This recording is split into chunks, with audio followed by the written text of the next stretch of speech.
Masih bersama saya Afla Nadia dalam Kompas Aceh. Mengisi waktu luang selama Ramadan, relawan dari Yayasan Cahaya Aceh mengajak puluhan anak-anak untuk belajar cara memanah di halaman Balai Edukasi dan Taman Baca Yayasan Cahaya Aceh di Desa Lambadalo, Kecamatan Baitusalam, Aceh Besar. Sesuai dengan ajaran Nabi Muhammad SAW, memanah adalah salah satu olahraga ketangkasan yang disunahkan. Puluhan anak-anak tampak terkesima saat para relawan dari Yayasan Cahaya Aceh memperkenalkan olahraga memanah sebagai salah satu olahraga yang disukai dan disunahkan oleh Nabi Muhammad SAW.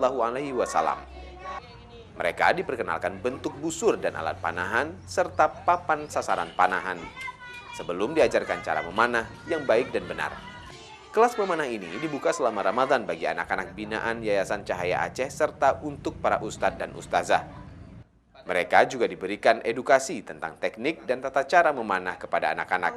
Olahraga memanah merupakan salah satu tuntunan Nabi Muhammad selain berenang dan berkuda. Beberapa teknik dasar yang diajarkan seperti posisi kaki dan badan saat hendak memanah, cara membidik sasaran hingga mencabut busur yang tertancap di papan sasaran. Program kelas memanah Cahaya Aceh ini bertujuan untuk melatih ketangkasan dan fokus anak-anak dalam membantu menghafal Al-Quran. Selain melatih ketangkasan anak, memanah juga adalah salah satu olahraga yang disunahkan oleh Rasulullah SAW. Alhamdulillah kita hari ini baru saja selesai berolahraga, yaitu olahraga memanah, yaitu penutupan akhir dari belajar tahfiz Al-Quran di Balai Cahaya Aceh.